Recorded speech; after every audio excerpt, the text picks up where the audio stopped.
How focused am I on the experience that my patrons may be having in the lavatory? I would state that maybe not enough, based on my personal experience, that this doesn't factor high enough in the hierarchy of needs of the patrons of the interstate gas station. That said, why are we talking about this? I want you to think about, where is the lavatory in your experience that you're delivering right now? Because I think we all have it, right? And we kind of don't want to think about it. Maybe it's broken, maybe it's someone else's responsibility, but we know if we think about soup to nuts, tip to tail, the experience that we're delivering our customers, someplace they're in the lavatory. Is it sparkling clean? Is it like inviting them to come back every time they drive by? Because I can guarantee you, between Salt Lake City and Seattle, Washington, there are gas stations that we'll stop at every year because we have a positive experience. So think about that. Ask yourself the question, where's the lavatory in our experience? And how are we going to go in there and ensure that it is a highlight rather than a low light, maybe even a deal breaker? So with that, let's move on from bathrooms. Interestingly, when we talk about experience as marketers, or as you're the owner, you're the steward of the experience, we have this interesting situation today that we are all, in fact, focus groups of one. Right? We're so enabled, we're so empowered, we're so connected that we can almost relate to almost any experience that we're trying to give someone. Not perfectly, but we can relate in a way. So think about yourself. Ask yourself, when was the last time you had an amazing experience? Preferably with a brand. I mean, it might have been walking here and you saw the clover and you saw everything and it was like, this is awesome. Maybe that was a great experience. Think about at some point where you had an experience with a brand, maybe you were even tempted to transact or even evangelize for someone. Why? Why? I'm going to give you 3 C's, and not because marketers are obsessed with groups of words that start with the same letter. We as individuals, as consumers, these are our expectations today. Consistent, continuous, compelling. What do I mean? When I have an experience with your brand, I expect it to be consistent from device to device, from channel to channel. I expect it to be continuous. I want to pick up where I left off. And I'm not going to give you a mulligan for when your mobile app sucks, but your standard website was great, and maybe your point of sale was great. There's no such thing anymore. We don't give people a break. We want it not only to be connected, continuous, it needs to be compelling at every stop. So that's the requirement, and that's heady stuff. It's easy to say. Is that easy to deliver, Mr. Experience in your title? Is it easy to deliver an experience that's consistent, continuous, and compelling? No. Thank you. I'm sorry, I didn't mean to cut you off. I was just listening for no. No, it's not easy. In fact, it's disrupting the enterprise. It's disrupting how we do business. It's disrupting how we need to function as a business. How do we respond? Actually, let's back up and do like a brief history lesson. Tolerate this for just a second. I'll be quick. Because the business world has been disrupted by different waves. And technology normally comes in to solve those waves. The first one I'll talk about is the back office wave. This is back in the day, not that long ago, when the truck would pull up to the dock, and literally we would have no way to rationalize what came off the truck, what did we leave that was broken, how does that actually marry up with what we have on shelves and what we're selling. All of these ledgers written on paper, put in someone's inbox, out to somebody's outbox, into an inbox. Ton of inefficiency. How did we solve that inefficiency? With MRP, with ERP. Large software companies grew thousands of % by solving this problem. And who owned this? Oftentimes the COO. People had to sell this to the board. Let's leverage technology to solve these problems, and people did. And when they did, they derived competitive advantage, but that didn't last because this technology became table stakes, and it led into the next wave, the front office wave. And this is all about how do we manage information about our customers? How do we more effectively interact with our customers and measure what's happened in the past so we can predict the future? This is CRM. Again, amazing companies stepping into this space. I would propose that we're at the forefront, not even the forefront, we're in the next wave.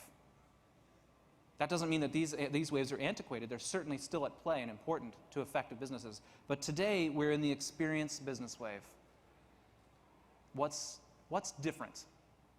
The owner of back office might have been COO or someone of that ilk. The owner of front office might have been VP of sales, someone of that ilk. Who owns the experience business wave? Anybody want to call it out? Guesses? You won't be shunned if you guess incorrectly. Everyone, the consumer, you're both right. And I think you might have even said something as well, and we'll say that you were right too, even though I didn't hear you. All of us. Yes, all of us. So this one's tricky, right? If the owner for this wave doesn't sit somewhere in your office with a salary at risk, how do we ensure that we're meeting their needs?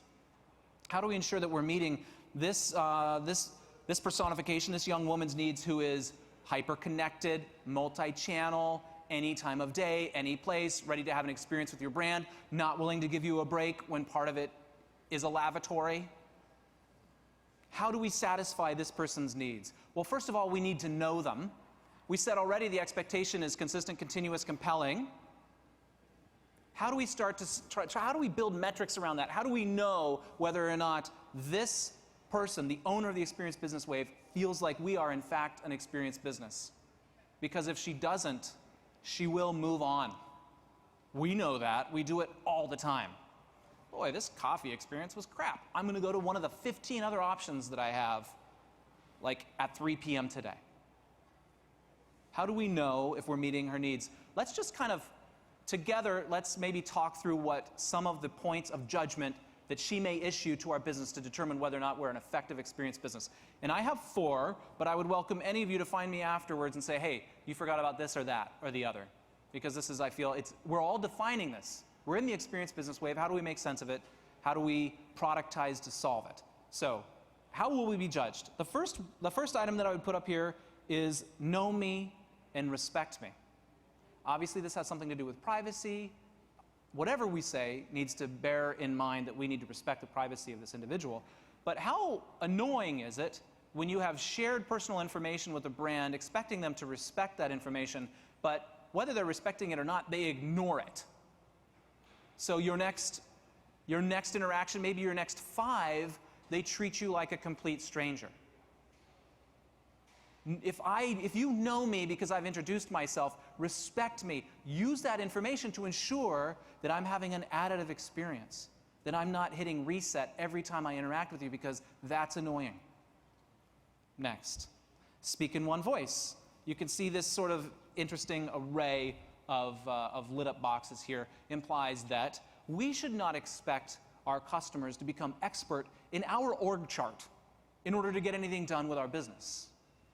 Meaning, I shouldn't have to care whether or not I'm talking to customer service, or I'm talking to sales support, or if I'm talking to marketing, or human resources for that matter.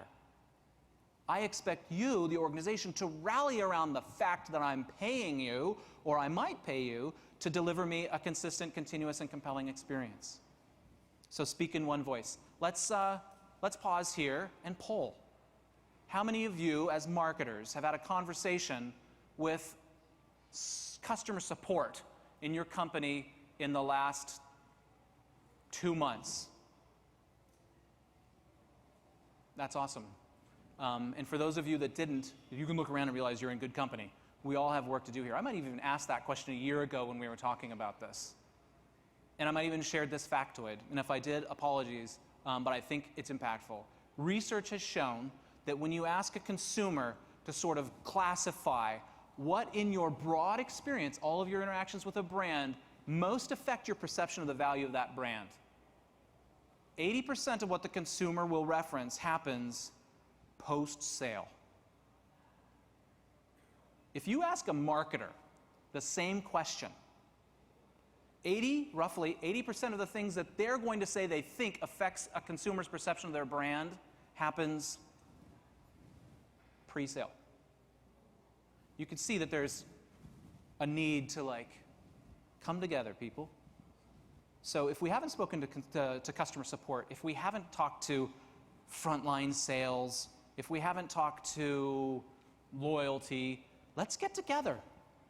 The expectation is that we're going to be speaking in one voice.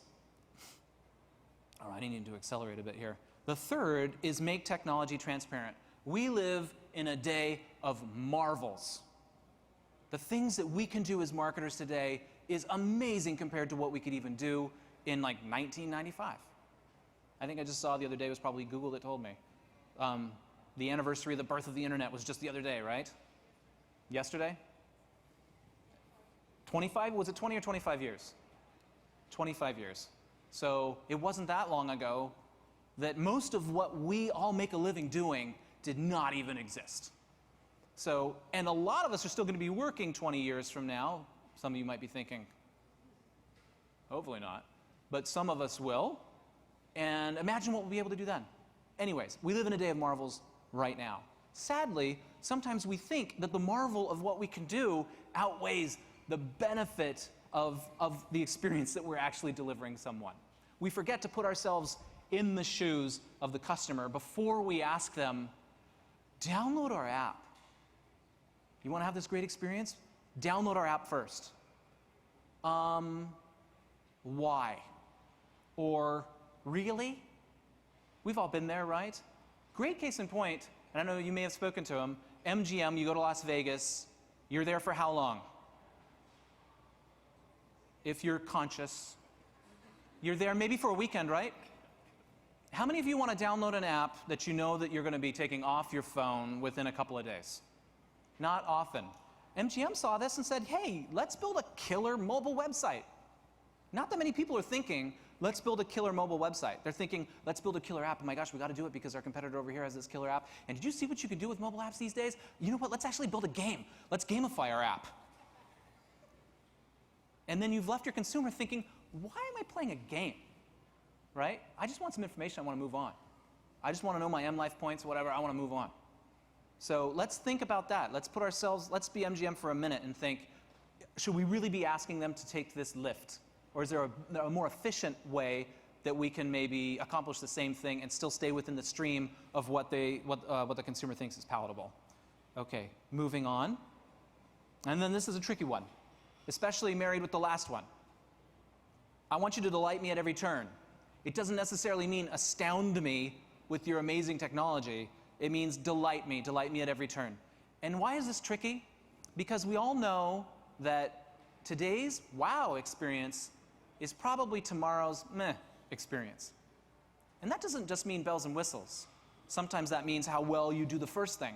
How do you leverage the information that I already gave you to ensure that I'm having an awesome experience right now? But the point here is, an experienced business is willing to disrupt itself. Don't wait for consumers' expectations or your competitors to disrupt you. Because largely, if that's when you find yourself compelled to change things, it may be too late. So be willing to disrupt yourself, but also be thoughtful about the things that we're asking consumers to do, so that in the end, they love us rather than be frustrated. And you might be asking yourself, well, that all sounds interesting, but does it pay? Here's some information provided from Forrester a few years ago. So this is like forward-leaning research. It's more true today than ever before, basically showing that customer experience leaders, people that care and invest in this space, outperform the norm, outperform the index. And then you can see customer experience laggards are in the grave. So let's not die. Let's excel. Let's win. Let's become experienced businesses. So if this is the experience era, I want you to, for a second, I want you to do a little mental exercise. I want you to look at these channels, and you might add other channels. I want you to picture your own business in these blue balls here. And I want you to think about if we did this exercise right now, and we said, hey, I'm consumer X, and I'm going to interface with your brand immediately, right now, across all of these channels. What are you telling me? What's the prevalent message? What's your call to action? Is it integrated? Am I seeing at point of sale maybe what a manifestation of something that I saw in email recently? Am I seeing on social something that's related to something that you promoted in your mobile app? Chances are that they're not integrated. And I'm going to ask you to pin sort of your expectations of yourselves even farther out than integrated. And we should think about orchestrated. because they shouldn't necessarily all be saying happy birthday, should they? Or they shouldn't necessarily all be saying fall sale, because maybe I actually interacted with an ad that said fall sale, maybe I even bought something on your website. And so then you should be respecting me, know me, respect me, and show me something cross-sell. Show me something that basically builds upon my interaction with you. Show me something that's context aware. So just imagine, and I'm not going to answer, well, how, because we've got some amazing speakers that are going to talk about the ways they've sort of tackled some of these challenges later. And I'm sure the clock says I have 4 minutes and 20 seconds left. In case you're wondering, how much longer is he going to be up there? 4 minutes, 15 seconds. So I will answer this in broad strokes. When we're thinking about becoming an experience business and delivering amazing experiences, here's a couple things to think about. Experiences start with great content.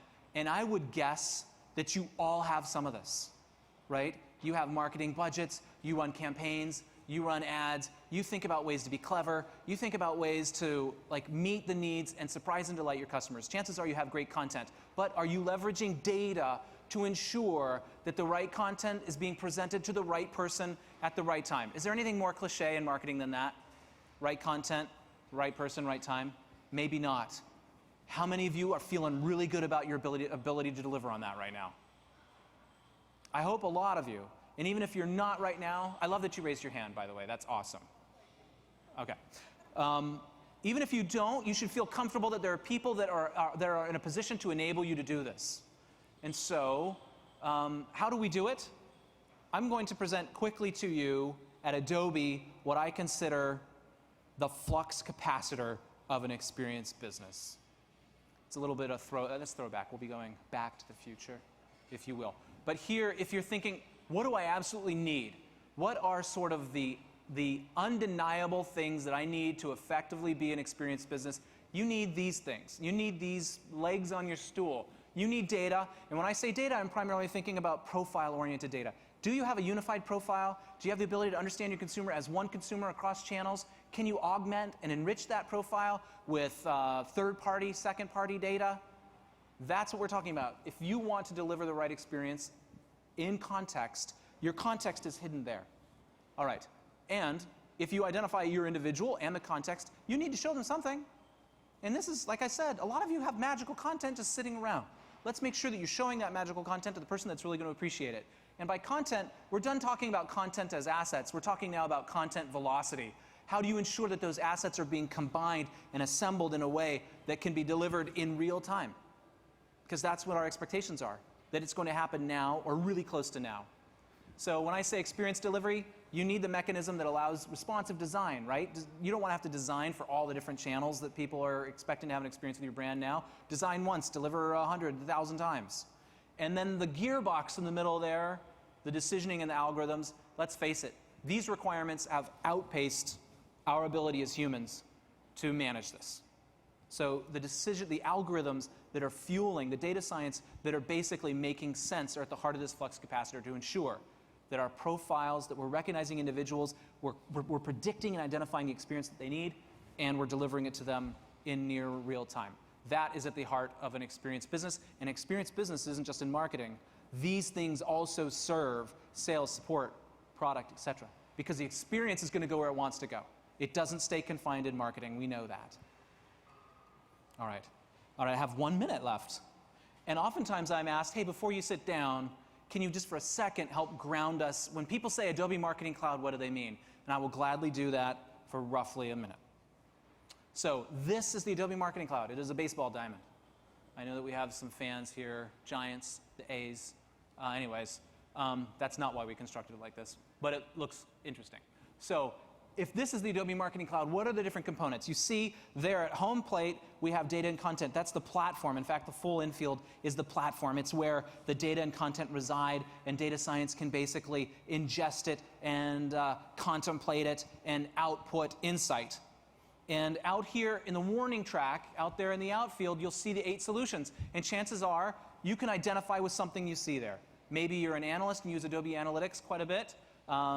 Maybe you're engaged in social conversations. Adobe Social's right there. Audience Manager, if you weren't aware, we have an excellent product for helping you manage your advertising spend. Adobe Target, are you interested in running A/B tests, multivariate tests, running intelligent recommendations. That's what Target's all about. Adobe Primetime. Some of you may be involved with Adobe Primetime. It's about how do you monetize how do you effectively present and monetize the video content that you might have on your site. If you watched any of the Olympics online, chances are Adobe Primetime was behind that. Adobe Experience Manager, the name basically says what it is. It's about not only web content management and experience delivery, also asset management, Adobe Campaign, multi-channel campaign orchestration, and Adobe Analytics sort of speaks for itself. So what about on the baseline there? These are the core services. I want to take a second to introduce these to you, because if you subscribe to any of those characters out there in the outfield, these core services are value-added services that come along with your subscription. You may not even realize they're there. But not only should you realize that, you should maybe think about how do we take advantage of it. These are, in fact, the connective tissue that helps integrate those solutions down to the data and content and make them more intelligent. The people core service is all about creating that unified profile so that your analytics is helping inform your advertising spend and helping you get a higher return on your investment. Places is about, we've got some great announcements coming out in a few months about intelligent geolocation and geofencing. That comes from our Places core service. Assets, centralized place to store and manage approved assets. Mobile, that's a little bit more involved. Happy to talk to anybody who's interested in how Adobe helps your mobile engagement story and activation. Think of this as intelligent, like beyond tag management. But how do you recognize the context that's happening literally on the screen and ensure that you're calling on any of this stuff to deliver the right experience at the right time? And that, oh, it just stopped at 0. I don't even know how deep I went into the hole there. That was a very brutish overview of the Adobe Marketing Cloud, but I'd like to encourage any of you, not right away, because we have some amazing speakers coming up, to explore the Adobe Marketing Cloud at our kiosks out there while you are enjoying an aperitif of some sort. All right. The light blue also implies that we have an ecosystem around the Marketing Cloud, several hundred partners that can leverage the Marketing Cloud data. We realize that Adobe isn't the only thing you use to be successful. So maybe you can use the data that you're building in the Marketing Cloud to better inform those other programs. That is my presentation, ladies and gentlemen. Thank you for your attention and the periodic arm raise. Thank you very much.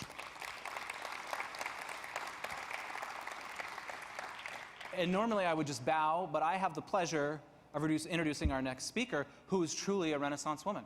In fact, she's the woman you all wish worked for you. If you look at what we have here as her accomplishments for developing, managing experiences across websites, B2C, B2B, etc. Not only that, the capacity to lead I meant to say cross-organizational teams to do this amazing thing, but also, if we wanted to ask her, she could deliver this presentation in an interpretive dance with animals. And there are very few people on planet Earth that could do that. It's my pleasure to introduce Zan Eck. Thank you, and let's give her a round of applause. Thanks. Hi there. They didn't tell me I could bring my dog. This isn't fair. Yeah, hi, I'm NetApp. I'm Zan Eck, and I am the Director of Digital Marketing at NetApp, and I actually am responsible for the digital experience. And in case you're not familiar with NetApp, you may not be if you're in marketing, just ask your IT guy what NetApp does. And we do high-tech data storage. We're a leader in the industry, one of the few remaining independent companies that do that. And let me get off of this slide. Okay, there we go. And so I just kind of wanted to walk you through how we're approaching the digital customer experience and how Adobe Marketing Cloud is really helping us do that. All right, I'll walk you through the problem, the solution, and then we'll focus in and around Adobe Analytics and Adobe Target. Those are our two main services, products, if you will, solutions that we use. Okay. So simply put, let me go back really quickly. Simply put, we have a problem at NetApp, and that is that we have a very siloed digital experience. And if you are a B2B company, this may be a little bit familiar in that the challenge that you have is that your organization is siloed in of itself. Your support site is managed by a completely different team than your marketing site. Thank you for the nod, yes.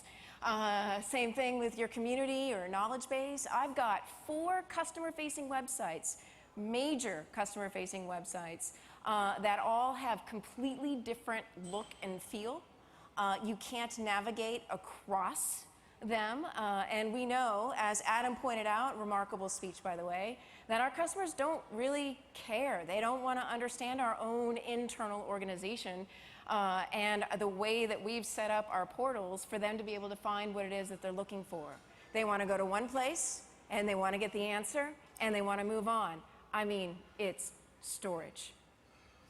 So, so with that, I wanted to pull together some folks and say, hey, look, you know what? Our customers are hurting.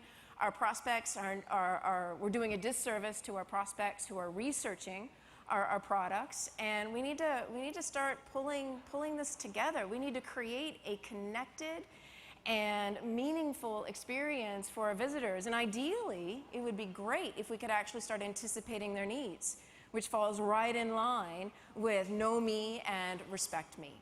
And so we started to say, you know what? Yeah, I actually had to pull together some visuals in order to get some folks to actually understand what it was that I was even talking about when it came to the digital experience. So we identified some problems, and how you go about identifying your problems and picking where you start is probably the hardest part. And depending on what type of organization that you have, you may need to look at different tools in order to be able to tell that story. Sometimes it might be a very straightforward data conversation. Sometimes it may be anecdotal. We actually used a task-based usability study for us. And we've identified that there are some top tasks that folks want to do when they come to NetApp.com, prospect, customer, partner alike. And we sat them down, we gave them some of those tasks, and watched them try to complete them. And let me emphasize, try. And it was really kind of interesting. We pulled together recordings. We had some of them working through some things. Even just logging in to the support site took 4 clicks and about 5 minutes for some folks. And yeah, and it was great to actually take that video recording and show it to our IT organization that manages our technology spend and force them to watch this.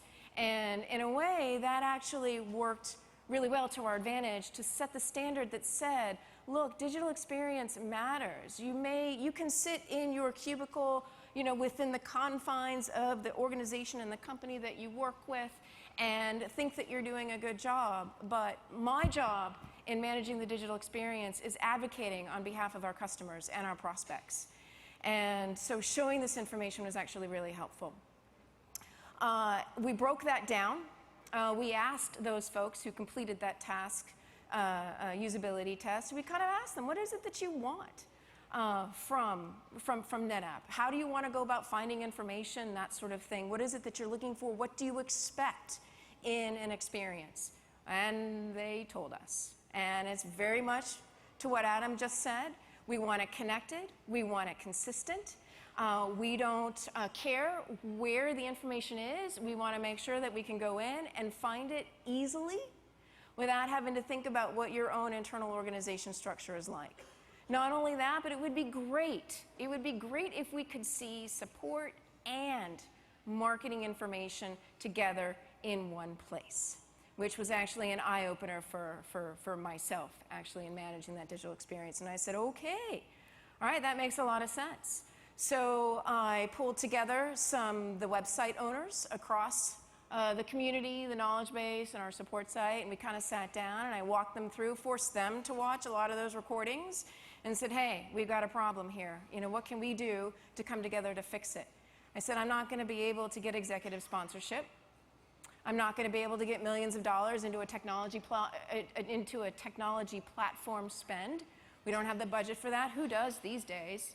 Right? What can we do on the front end to start to create this experience to make it easier? Let's just ease the pain just a little bit here for these guys. In a way, I kind of call it my fake it till you make it strategy, if you will, right? Let's just focus on the front end experience front-end office, right? Pull this together, see what we can't do lightweight, and make it easy. Let's take what's obvious and start there. And then I think it'll all start to fall together once you do that. I mean, it's not rocket science. So we broke it down into 3 key areas. Bridging the silos, bridging the website silos. We needed a way for folks to get back and across, right? This wasn't revamping our entire content structure. This wasn't revamping our entire visual design, though we did create a digital library to make that easier for them. But this was really about how can we fix the navigation at that highest level. And we needed Adobe Analytics to actually help us track what we were doing and how well we were doing it. And then the next thing we wanted to take a look at is integrating content at that page level, and primarily the marketing pages on our marketing site, the product pages. And we're working with Adobe Target in order to help us identify what is a winning recipe for that experience for them. And then, of course, improving search. Okay, Adam, search is our laboratory. And so I'll walk you through how actually we use search and promote, how search and promote and Adobe Analytics are kind of helping with that as well. Okay, let me get through here. So we all felt really bad, and we're all like, oh my God, this just seems insurmountable. How do we do this? And how do we measure this? How do we even know what we're doing is right?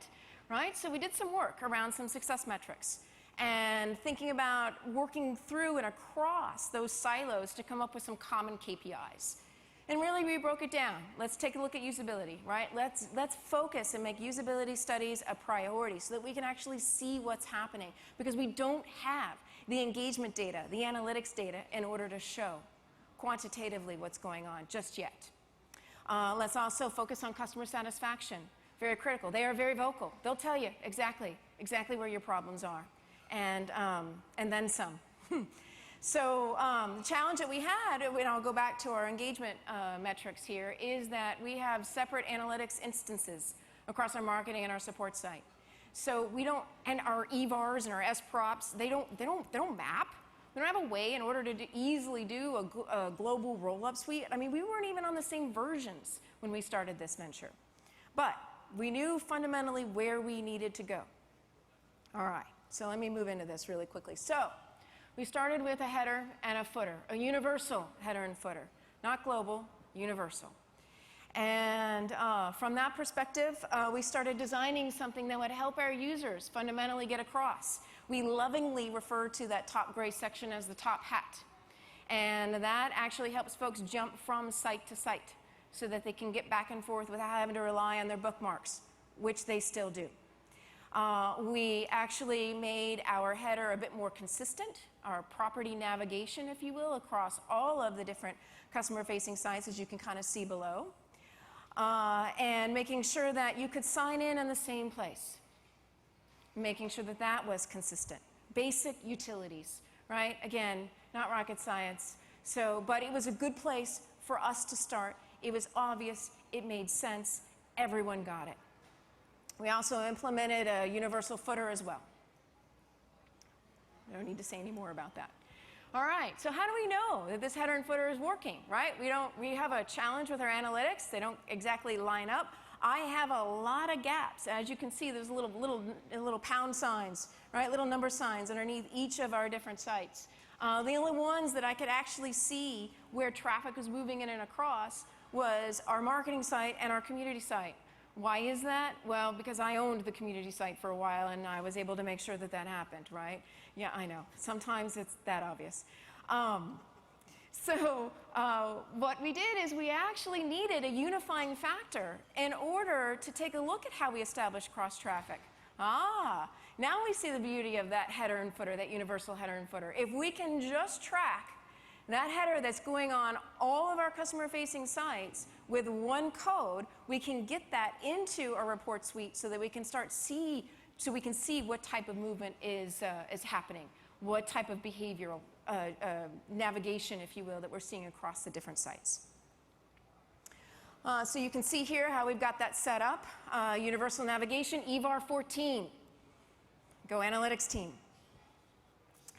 We also, implementing that header and footer, not easy on our community site and our knowledge base site. right? They have different technologies, different platforms. I'm not here to change platforms. I'm here to say, hey, what can we do that's easy? You know what? Hey, implementing the dynamic tag manager, pretty easy. Let's go ahead and do that, and let's track it through that. And so sure enough, I think the community was the easiest one. We also have it on our knowledge base as well in order to get the tracking implemented.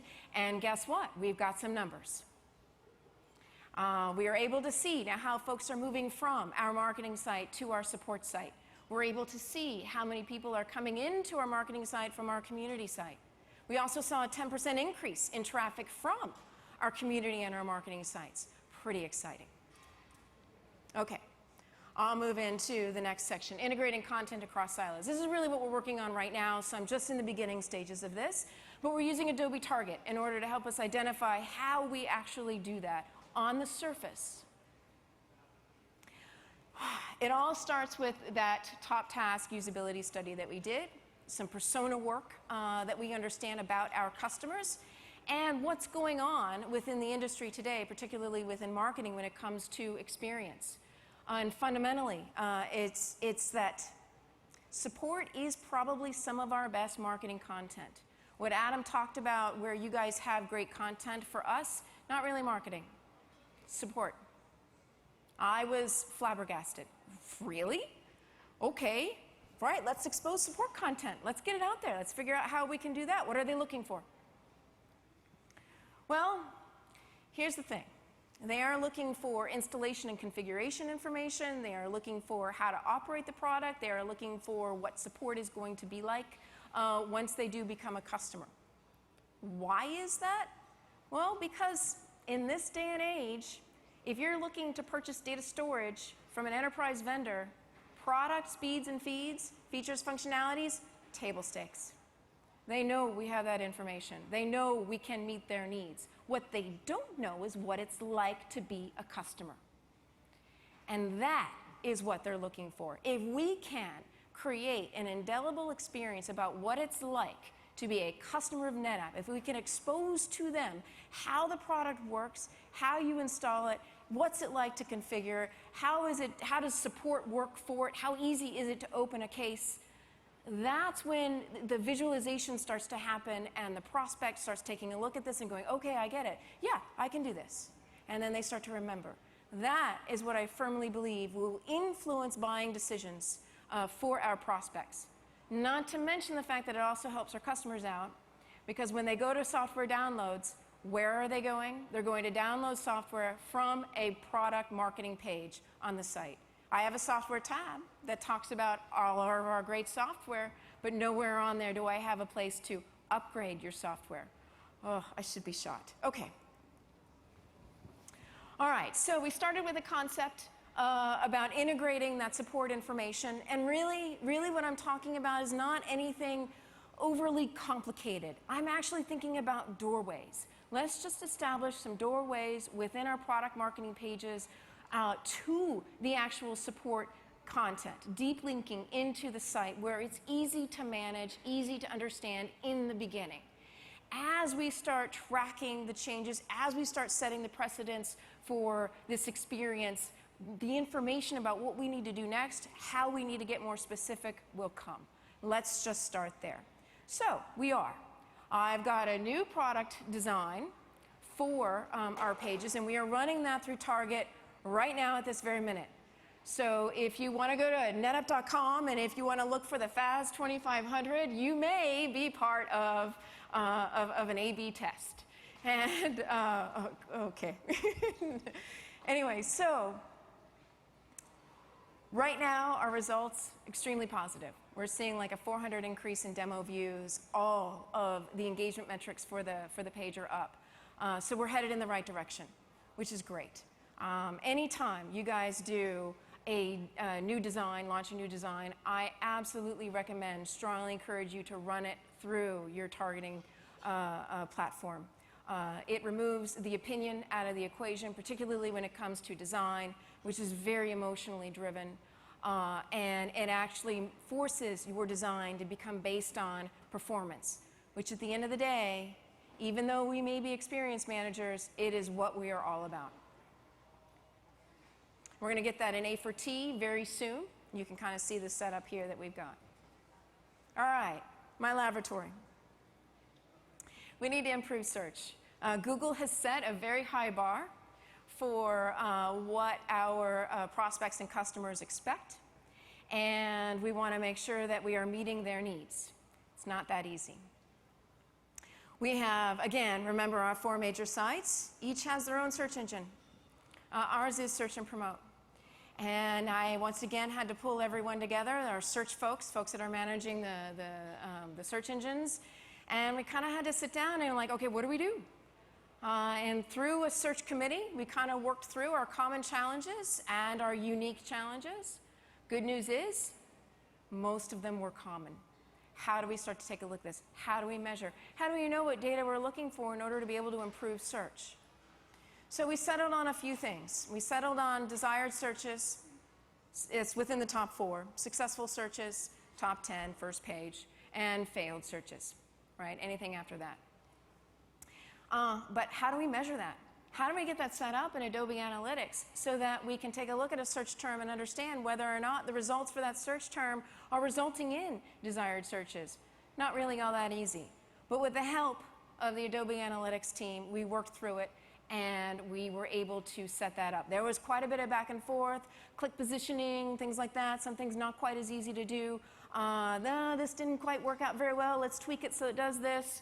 And then before you know it, I've got solid KPIs that help my search managers improve and tweak the engine so that we get more relevant results. Okay, and you can kind of see right here. We've got goals.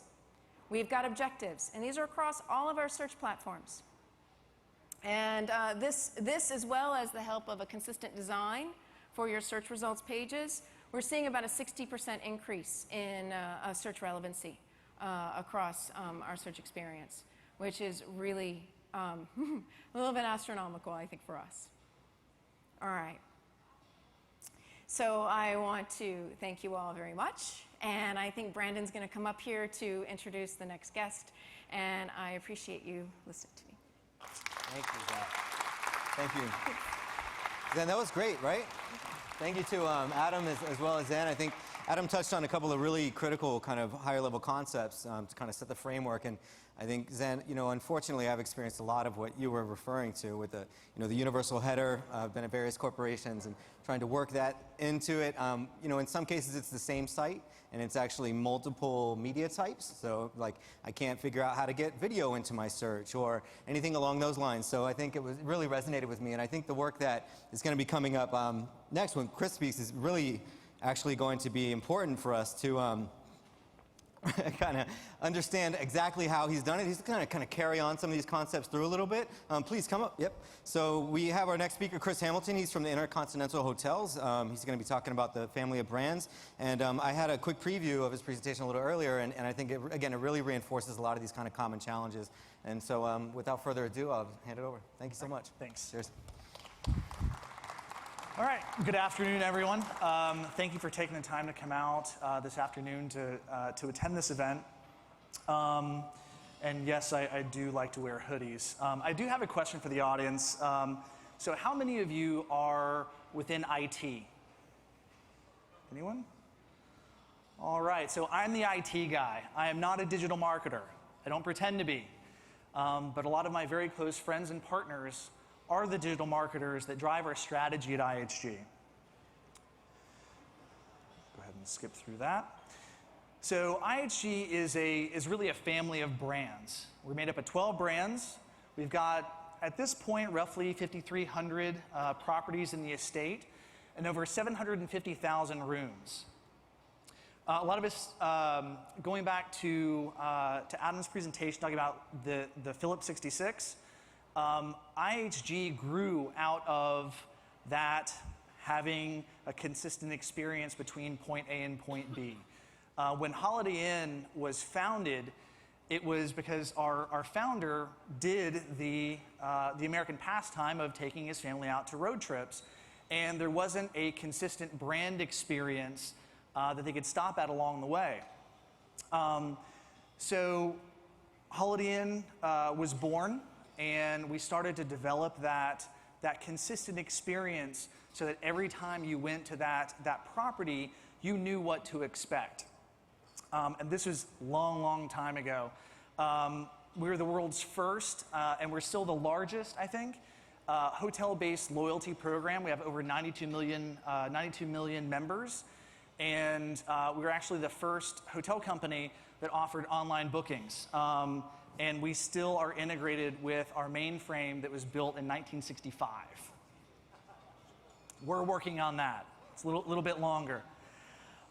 So I work within a group called Global Direct Channels. So IHG defines Global Direct Channels as web, mobile, and our central reservation office. My area, content delivery, I'm an enabler.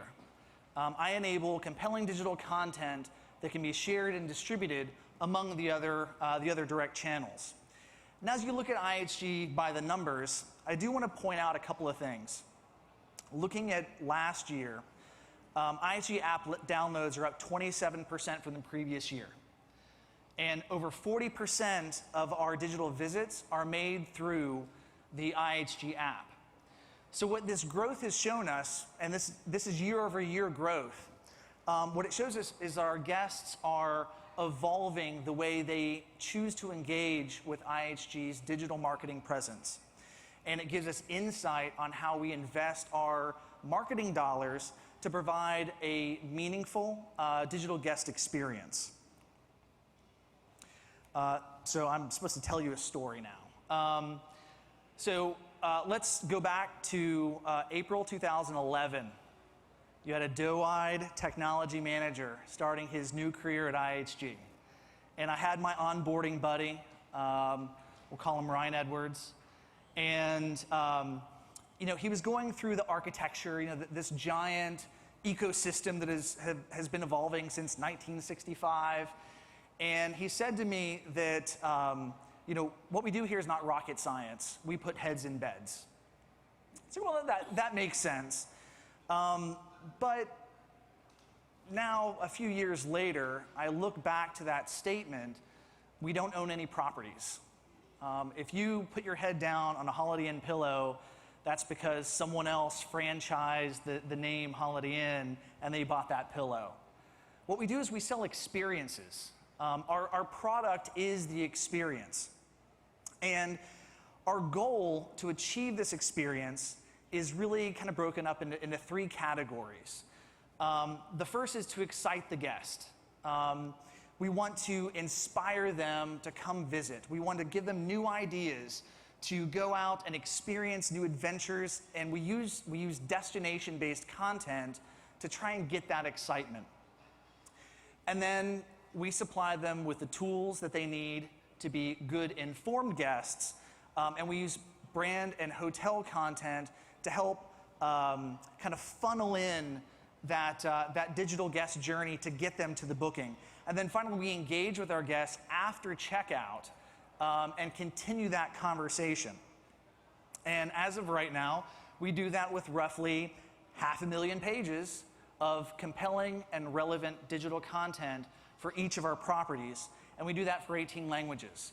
And through some great partner success, we're going to double the number of languages that we support by the end of the year. So for full transparency, this is a recycled slide. I actually presented this at Adobe Summit earlier this year. And I wanted to bring it back because I got a great opportunity to speak with an Adobe product manager. And he introduced me, because again, I'm the IT guy, not a digital marketer. He introduced me to this phrase or term, zero moment of truth. How many people know what that is? All right, digital marketer, okay. All right, so I'll read you the definition. Zero moment of truth is a term coined by Google in 2011. It actually refers to the research which is conducted by a user online before a product or service is purchased and before they take any action. So they could have called it Chris, because this is exactly what I do. I'm a guy that has zero customer remorse, because I have researched every product that I ever purchased to death. So how do you as a company, as a digital marketing company or a digital marketer, how do you influence that zero moment of truth? Well, for IHG, we kind of call that the guest journey. And the guest journey is our value proposition for how we influence guests to make their zero moment of truth decision. We use Adobe Experience Manager, Target, and Analytics to bring them along in this journey when they start to dream about, I want to go somewhere. So we provide the brand level content, the destination level of content that can help funnel that dream into an action plan, which for us is a hotel booking. And once they've booked, they're going to go and experience that property.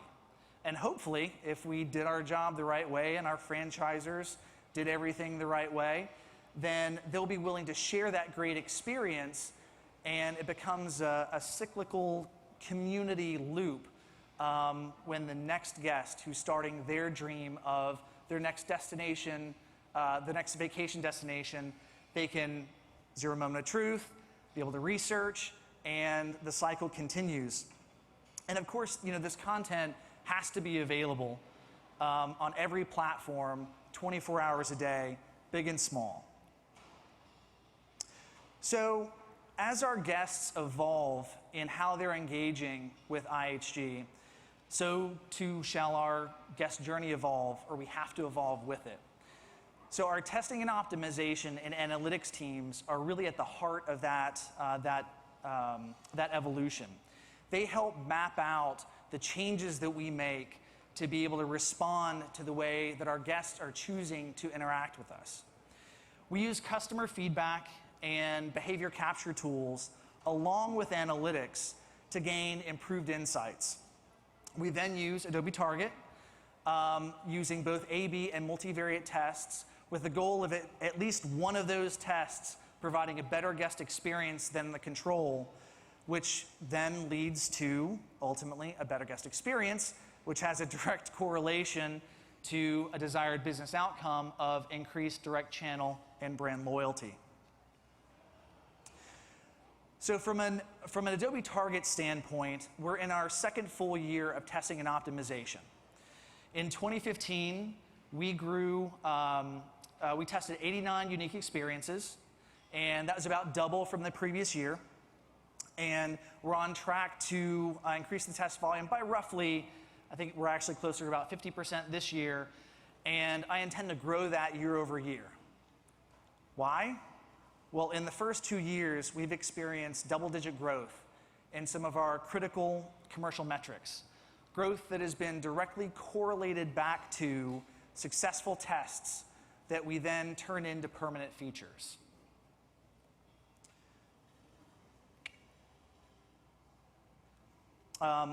Actually, going back to the previous slide, it's really the scientific method, if anyone's familiar with that. I mean, there's nothing magical about that. I think I tried to look up when the scientific method was created, and it went BC. So this is really, I mean, we're really executing on a concept made thousands of years ago, but we use these products to accomplish the same goal in a 21st century digital business. So I wanted to talk about that, to talk about some context, some strategy. I threw some numbers at you.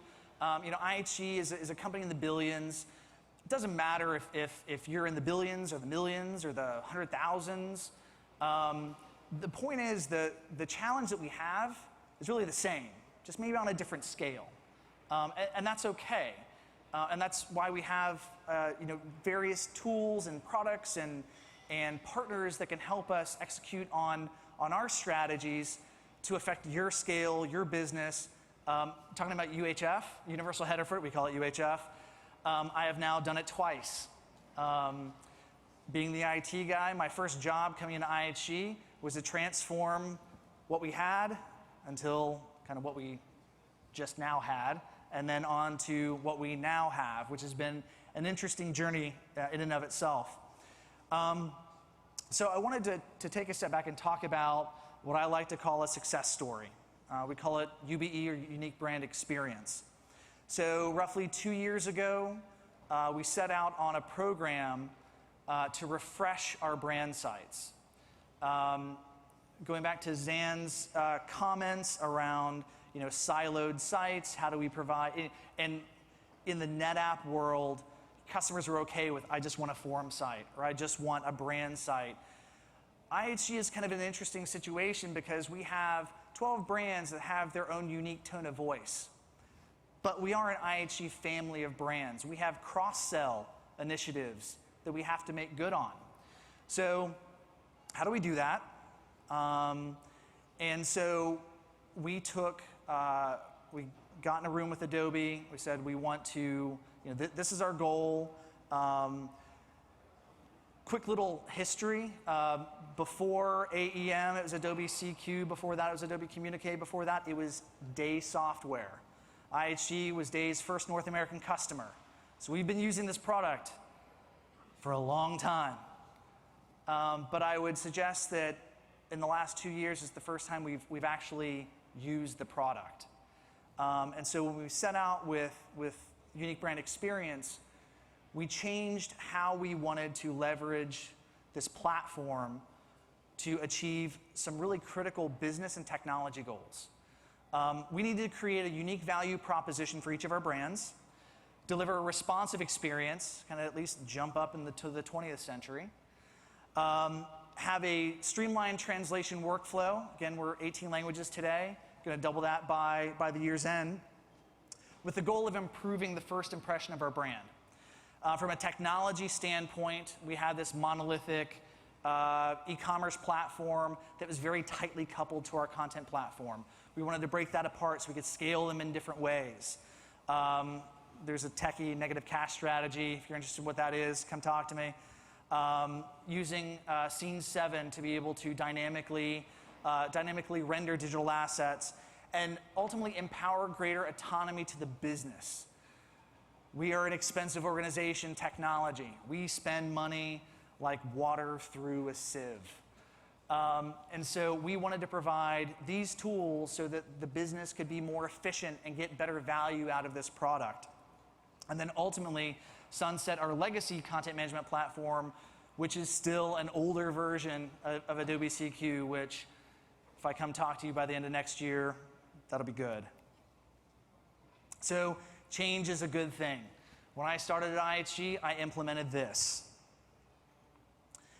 And now we have a refreshed experience. This is further down on the page. I actually looked at a history of Yahoo homepages, and this is roughly 1999. Give or take a couple of images, it's 1999. And now you have an experience. So if you compare the two, who are we really selling to? Were we selling to Google? Because there's a lot of SEO links in there. And now we're selling to people. We're creating experiences that we want you to go and be that happy family. And this is all